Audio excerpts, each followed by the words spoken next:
Welcome again to another episode of Writings from the Hills. Today I am going to read Miss Willie by Janice, Holt, Giles. And I would like to thank University of Kentucky Press for giving us permission to read this book for our program.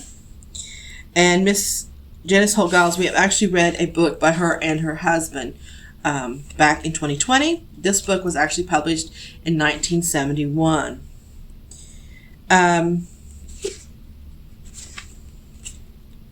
The foreword is actually by Wade Hall, and we're going to read chapter 1. The boy and the dog followed a cow path through the woods, the boy's eyes taking in the slick, shiny green of the gum and sassafras bushes, the red spray of sumac, the heavy veins of dogwood seedlings. Morning dew hung sparkly and brilliant on every leaf and blade, showering a small rain across the path where the dog brushed against the bushes. When the path cleared the woods and penciled off through a pasture, the boy and the dog angled on down the ridge. "Ain't no use looking for you sang hereabouts," the boy said.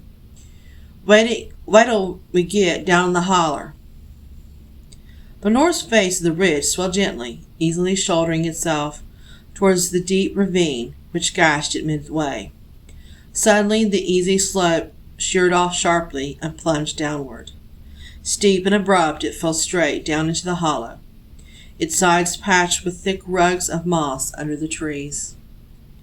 The boy dug in his heels and slid from one bed of moss to another, sinking his feet deep into the soft mat, letting its splash break him against the downhill pull. The dog scampered ahead, waiting in the easy places. The floor of the hollow was narrow, boxing in the shallow stream which raced rapidly between its walls. White water foamed around the rocks and chattered a noisy song. The boy and the dog drank deeply and then followed the stream up the hollow, branching off into a deep ravine on the right. Here the floor widened and was bedded with a heavy leaf mold through which a rank growth of small sprouts and plants pushed themselves. "Now this is it," the boy said. "Here's where sane grows best, and I taken notice of this place last year."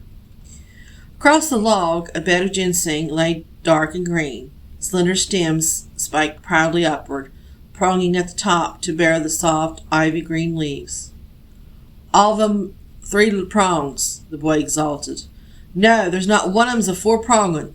See, there's the big one on next log. Jupe! Oh, it's untelling whether we found a 4-pronged." Jupiter sniffed the log. "You, Jupe!" the boy yelled, and the dog fled, tail drooped between his legs. Gently the boy dug the plants from their beds, and breaking off the tops, he slid the roots into his overalls pockets. "It won't take many like these to weigh heavy," he said. "We'll have to use us 3-4 ounces before you know it. Bet it'll bring anywhere $3 or $4. When they had cleaned the bed, he and the dog wandered on, always looking for the dark-veined sang, whose roots, when dried, were good medicine for so many ailments, and which brought 60 cents an ounce when sold to the country storekeeper at the Gap. The boy's pockets filled until they bulged, and the dark hollows grew bright with the noon-riding sun. The dog no longer raced ahead. He lay in the shade waiting, his tongue lolling and his sides heaving. The boy's shirt turned dark with sweat. He squinted into the sun. "Reckon it's about time to go home," he said, and he led the dog up to the steep flank of the ridge. They came out into the hollow and into the clearing in the grove of the beeches. Abruptly the boy stopped. He stood rigid, and his hand reached out to hold his dog to heel. The noon sun shafted white columns through the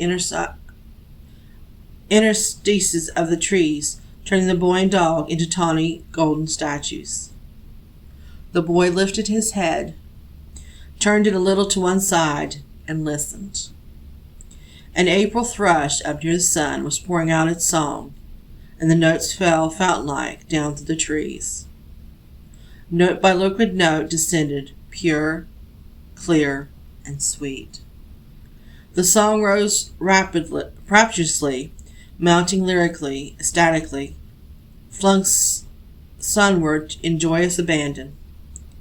And the boy's face lifted to the sun, and the song, still and quivered under the wash of the golden sound. Suddenly the song broke off. The boy sighed and moved restlessly. "It's flew away," he said, and he waited a moment more and shook his head. "Nope, it's flew away. There ain't no use of waiting. Come on, Jupe."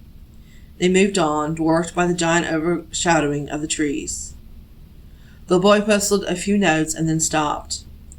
"Can nobody go like that there an old thrush?" he told the dog. "Even if they could hear him. It's a queer thing. But in this whole endurin' ridge ain't nobody but me hears a bird a-singin' and a-talkin'.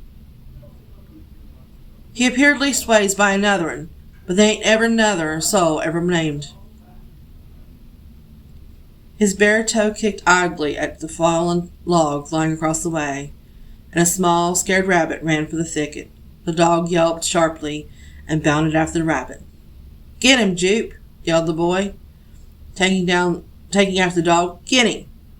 His heels flew across the ground, and the hole in the seat of his overalls gleamed white as the sun spotted the bare skin. The brushes of the thicket shook violently as the scattering race of the dog and the boy parted them. Well, if you would like to read more of Miss Willie by Janice Holt Giles, don't forget to go to our website at www.briggslibrary.com. You can put it on hold through our catalog or give us a call at one of our locations. Please remember to like us on Facebook and subscribe to our YouTube channel. And thank you for joining in, and we'll see you next time.